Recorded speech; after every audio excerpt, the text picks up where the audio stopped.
Welcome to healthy food kitchen. இன்றைக்கி நம்ம செய்ய போகிறது கோதுமை மாவில் இடியப்பம் செய்ய போகிறோங்க. கோதுமை மாவு வந்து 200 கிராம் எடுத்திருக்கேன். இதை வறுக்கணும். இப்போ சட்டி காஞ்சிச்சு, வெறும் கடாயில் மாவை வறுக்கணும்.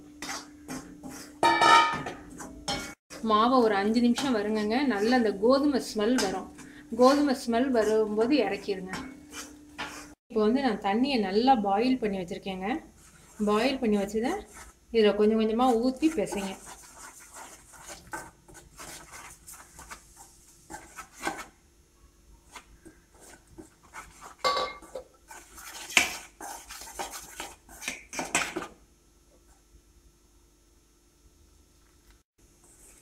நீங்கள் சப்பாத்தி மாவை காட்டிலும் கொஞ்சம் இலக்கமாக பிசையணுங்க.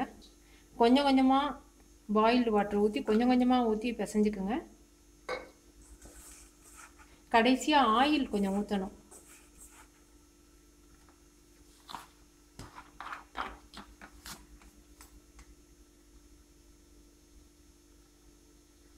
ஆயில் வந்து ஒரு 3 ஸ்பூன் வர்ற அளவுக்கு நான் ஊற்றுறேன்.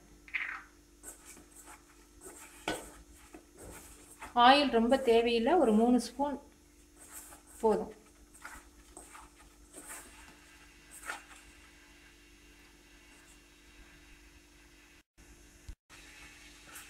மாவு பாருங்கள் எப்படி இலக்கமாக இருக்குன்னு பாருங்கள். இந்த அளவுக்கு வச்சுக்கணும். நீங்கள் சப்பாத்தி மாவை காட்டிலும் கொஞ்சம் இலக்கமாக. இடிப்பங்கட்டையில் வச்சுட்டேன்.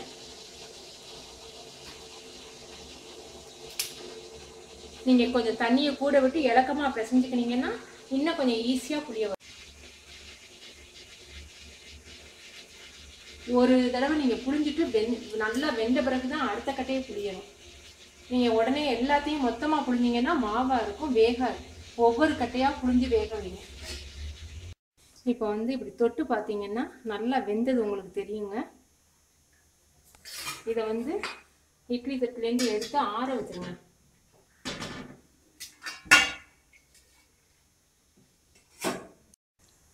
இப்போ இந்த கோதுமை இடியப்பனை வந்து நான் குங்குமப்பூ போட்டு தண்ணி விடாமல் காய்ச்சி வச்சுருக்கேன் பால். இதை வந்து கொஞ்சம் கொஞ்சமாக ஊற்றி உதுத்து விட்டுக்குங்க கோதுமையை. நம்ம மாவு பிசையும் போது உப்பு எதுவும் போடலைங்க.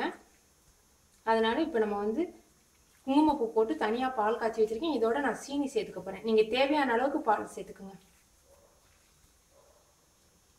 இதில் நான் வந்து 3 ஸ்பூன் சீனி சேர்க்குறேன்.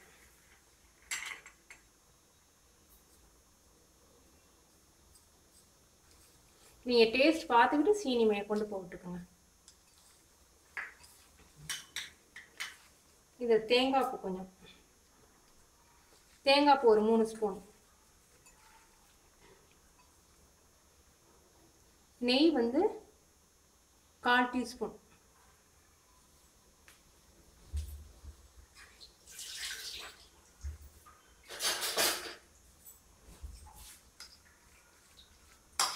நீங்கள் வந்து பால் ஊற்றி நீங்கள் பிசைறும்போது கையில் பிசைஞ்சா தான் அந்த மாதிரி உதிரி உதிரியாக நூடுல்ஸ் மாதிரி வரும்.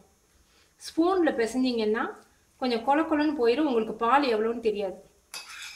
உதுத்து விட்டுக்கிட்டு கோதுமையை உதுத்து விட்டுக்கிட்டு அப்புறம் நீங்கள் ஸ்பூனில் கிண்டிக்கணும். இது கொஞ்சம் நேரம் கழித்து பாலை வந்து கோதுமை உறிஞ்சிருங்க.